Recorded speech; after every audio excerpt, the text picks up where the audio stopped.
All right, ladies and gentlemen, let's jump right into it. Our number 30th team in all of the Irrational Confidence preseason ranking is the Kansas Jayhawks. Last season, 6-7 on the year, 3-6 in the Big 12. Started off the year 5-0, and game day went to the big time matchup versus the TCU Horned Frogs. Great game there in October, losing that game 38-31. They wound up playing in the Liberty Bowl in December against Arkansas, and that game went into 3 overtimes. So if you guys don't think like Kansas was legit last year, they're just Jayhawks, they're just a basketball school, and they had a fairly good year. So let's start with the Kansas Jayhawks here, Rock Chalk Jayhawk, and can they be more than Jalen Daniels? That's my biggest question, Fresh. The first thing you got to look at the head coach. Lance Leipold, he won 6 national championships in D3 at Wisconsin Whitewater. Took a job with the Buffalo Bulls up there in the MAC. He won two. Took Buffalo to 2 MAC title games. So obviously he's taken programs, built them up, and won. And he's kind of building the same kind of traction here at Kansas. It's tough. You're gonna have, you aren't the darling of a recruiting aspect when it comes to college football as they are in basketball. But he's building it from the ground up. And last year you saw a lot of success early on. That 5-0 run. They played the game competitive versus TCU. Daniels got hurt and knocked out, and they had a rough stretch there in the middle without their quarterback. But I think with Daniels coming back and running back Devin Neal, the two of them are a 1-2 punch for that Jayhawk offense that really will let the entire team fuel behind that coaching staff that sort of put their brand on this team. But they're both healthy. This offense will be able to move and score at will, especially the Big 12 where defense sometimes can be a little limited lately. They're going to be the keys to this football team. They were the 4th best offense in the Big 12 last year in terms of yards per game with 437 yards a game, and the 5th best rushing attack with 183 yards a game. They scored 35.6 points a game, which was second in the Big 12. They were scoring with the best of them. They were putting up there with the TCUs, the Texases. They were scoring points. The defense, on the other hand, that's going to have to be a lot better this year because that defense was pretty putrid. They gave up 452 yards. I'm going to round it up, 452 yards a game, and gave up 33.8 points a game. That's worse both categories in the Big 12. If they can get any kind of defensive effort this fall, it'll put them in a situation to maybe get a couple of those breakthrough football games or those games they lost by 1 score, like that TCU affair. Maybe that turns the tide in this football game. And I think when you kind of look at the newcomers and what the new blood is coming into this program, you got 4-star tight end Jaden Ham. I got a feeling he's 6'5", going to be a more of an impact player, probably play it very, very often and early with this team, giving him a target in the middle of the field. And then you also look at the transfers. They had to hit the transfer portal hard. They went out and got offensive tackle Logan Brown from Wisconsin, and then D lineman Gage Keys from Minnesota, J.B. Brown from Arizona, Austin Booker from Minnesota, cornerback Demarius McGee from LSU, and they also added an extra running back, Dylan McDuffie from Georgia Tech. The defense was terrible. They lost a lot at the line of scrimmage. You go out there and get some defensive line, but it helps supplant what you already have recruiting and developing. You go get a corner from LSU, and I'll tell you right now, we all should know by now, DBs at LSU, they're going to have some skill levels. This kid's probably going to be starting day one. You got to put the pieces in there. You let the offense build, and you get the confidence of last year, and they feel like maybe they left a little on the table against Arkansas. They had a chance to win that game going to 3 overtimes. They were right there the entire time. If this team can just take that next step, and I think that's what we're looking from Kansas this year. What can they do? Take the next step. They're not going to jump out and scare anybody. Everybody expects them to be competitive. It's not the one-win team the year before that comes in and gets 5 wins early on in the season, and people are like, wow, Kansas is back.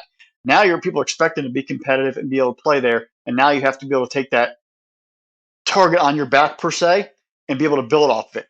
I think this football team, when you look at their schedule, they aren't going to have the pushovers. They got Illinois in the schedule. They have Texas, obviously, Oklahoma State, Oklahoma, Texas Tech, and Kansas State. Those aren't going to be easy wins. They've got to manage those 6 games right there at a 3-3 clip. If they can go 3-3 on that among those opponents, this team could really have a roadmap toward 7, 8 wins, maybe even luckily, maybe 9. This team has a chance to take that next step. Now they took a 1 to 5. Can they go from 5 to 8? That's the biggest goal right here. Can they take that next step and get them locked into a 500 season and above? At the end of it, I think the ceiling for this football team is about 8 wins. And I think the floor, the bottom, the worst it could possibly is 5. So somewhere, can they find ways to defensively get some stops late in football games? Can the team stay healthy? Can the ball bounce their way? You look at TCU last year. They had 6, 7 one-score football games, and they found ways to survive all of them and getting lucky bounces, making key stops, making a late touchdown there. Can Kansas find that momentum this year and get those momentum plays and be able to get some of those extra wins and turn those 1-point losses or one score losses into wins? I have a lot of faith in Coach Leipold. I have a lot of faith in this offense.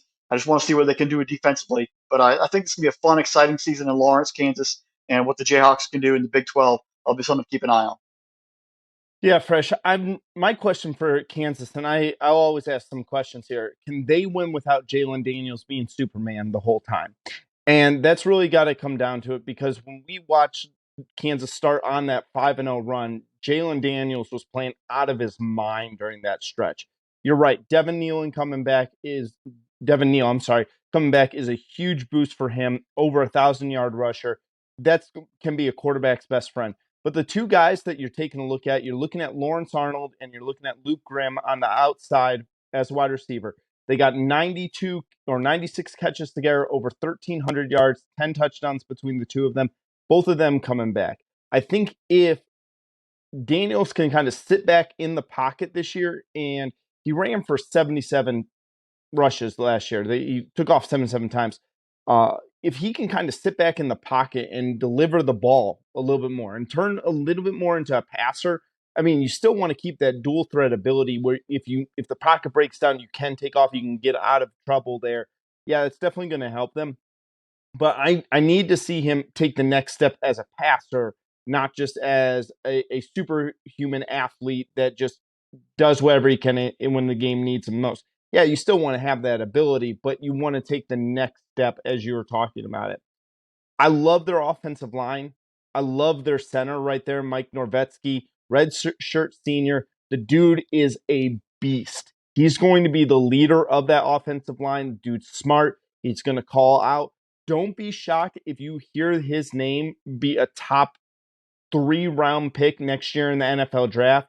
So if you're a team that's looking to replace the center, look at this name. Mike Norvetsky is a redshirt senior for Kansas. Watch out for him. I'm looking at this fresh. I went through their schedule. I'm kind of similar to you. I have a floor for them at about 6 wins right now. I'm looking at the first 7 games.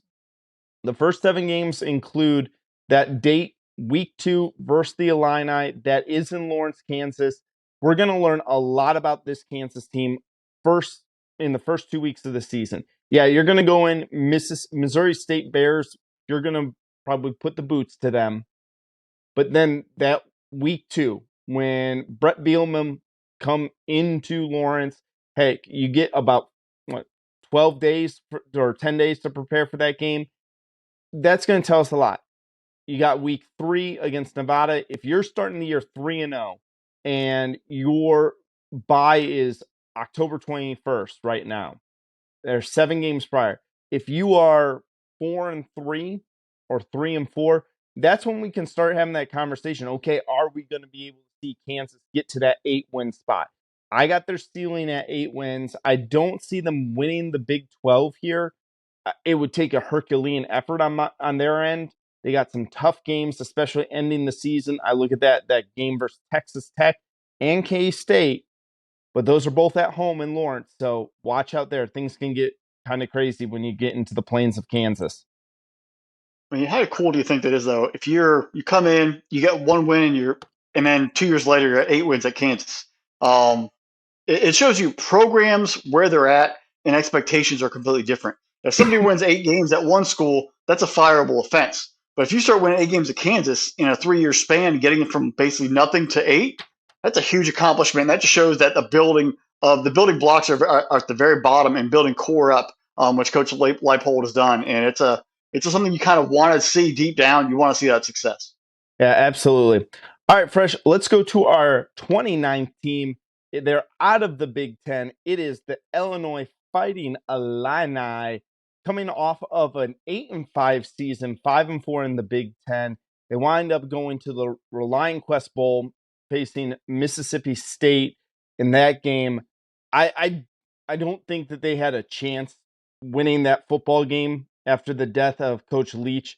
So they played their heart out in that game. It was an ugly game. It was a very sloppy game.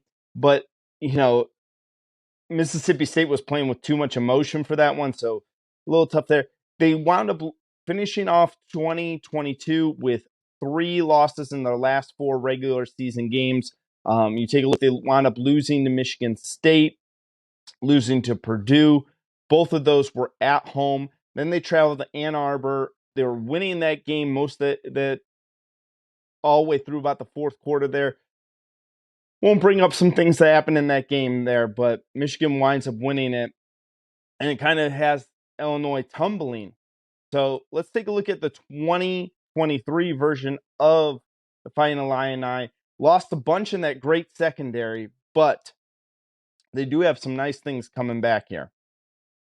I mean, your quarterback's gone. You lose Chase Brown at running back. You obviously those 3 starters in secondary. But I think even the bigger loss is Ryan Walters, the defensive coordinator, is now the head coach at Purdue. How do you replicate that nation-leading, 12.3 points allowed per game and giving up 263 yards a game? That staunch defense is what really built the Illinois program. The offense wasn't world beaters. They weren't scoring 30 or 40 points a game. They were grinding it out, physical offensive line, manage the football game, let the defense be lights out. You've lost a core of your secondary. You lost your coordinator. How's that defense going to build up? They do have a stud in the middle, defensive lineman Jerzon Newton. I think he's going to be a first-team All-American. I have him very highly ranked. I think he's one of my first, high-level guys for all irrational confidence coming into the season. He's going to have to be the anchor of that defensive line for Illinois, but who else is going to build around him? How are they going to be able to make up that loss of those players and that coaching staff that's really kind of been picked apart? That's going to be the first big key.